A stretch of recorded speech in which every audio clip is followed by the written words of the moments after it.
وہ آلریڈی اتنے نیک تھے، پھر بھی دعا کر رہے ہیں کہ اللہ آپ مجھے اپنے نیک بندوں میں شامل کر لیں، اور پھر وہ نیک کام جو اللہ آپ پسند بھی کریں۔ کچھ دیر خاموش بیٹھا رہا، وہ سوچ رہا تھا، اسے احساس بھی نہیں تھا کہ وہ دل میں بول رہا ہے یا زبان سے کہہ رہا ہے۔ اللہ تعالیٰ، میں اکثر دیکھتا ہوں لوگ میوزک شوز منعقد کر کے چیریٹی جمع کرتے ہیں۔ اب کوئی مانے یا نہ مانے، موسیقی کی اجازت اللہ آپ نے ہمیں نہیں دے رکھی، اور کسی کے نہ ماننے سے حرام حلال نہیں ہو جائے گا۔ سو انسان کو نیک کام کرتے وقت سوچنا چاہیے کہ اللہ کے اصولوں کے مطابق ہے بھی یا نہیں، ورنہ جیسے اللہ آپ نے کہہ رکھا ہے کہ بعض اوقات اللہ گناہ گاروں سے بھی دین کا کام کروا لیتا ہے، یعنی کہ اگر نیت یا طریقہ درست نہ ہو تو ہم بہت عمل کرنے والے مگر صرف تھکنے والے ہوں گے۔ میں صرف ڈرانے والی باتیں کیوں سوچتا اور کرتا ہوں؟ جھرجھری لی۔ شاید اس لیے مجھے لگتا ہے ہر وقت لوگوں کو اور خود کو سب معاف ہو جائے گا، اور جنت کی حوروں کا کہہ کہہ کر سلائے رکھنا نقصان دہ ہوتا ہے۔ بار بار انسان کو ریالٹی چیک ملتے رہنا چاہیے۔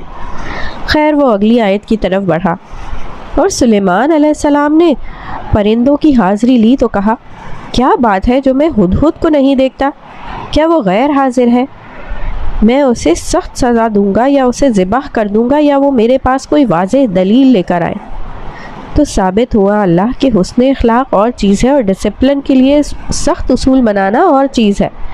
خیر، نگاہیں اگلی آیت پہ جمائیں۔ پھر تھوڑی دیر بعد ہدہد حاضر ہوا اور کہا کہ میں حضور کے پاس وہ خبر لایا ہوں جو حضور کو معلوم نہیں، اور لایا ہوں ملک سبا سے یقینی خبر۔ میں نے ایک عورت کو پایا جو ان پر حکمرانی کرتی ہے، ملکہ سبا، اور اسے ہر چیز دی گئی ہے، اور اس کا بڑا سا تخت ہے۔ میں نے پایا ہے کہ وہ اور اس کی قوم اللہ کے سوا سورج کو سجدہ کرتے ہیں، اور شیطان نے ان کو ان کے اعمال خوبصورت کر کے دکھائے ہیں اور انہیں راستے سے روک دیا ہے، سو وہ درست راہ پر نہیں چلتے۔ اس دلچسپ قصے کو پڑھتے پڑھتے وہ ان الفاظ پر ٹھہرا، شیطان نے ان کے اعمال ان کو خوبصورت کر کے دکھائے ہیں، مطلب کہ یہ مسئلہ کیا ہے شیطان کے ساتھ؟ ایک دم سے اسے بہت سارا غصہ آیا۔ کیا یہ انسان کو اکیلا نہیں چھوڑ سکتا؟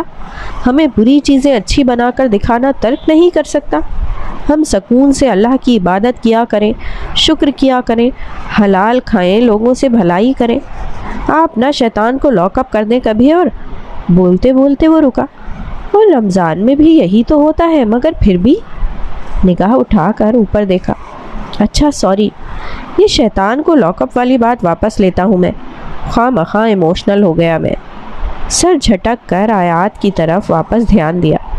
وہاں ہدہد کہہ رہا تھا، اللہ ہی کو کیوں نہ سجدہ کریں جو آسمانوں اور زمین کی چھپی ہوئی چیزوں کو ظاہر کرتا ہے، اور جو تم چھپاتے ہو اور جو تم ظاہر کرتے ہو سب کو وہ جانتا ہے۔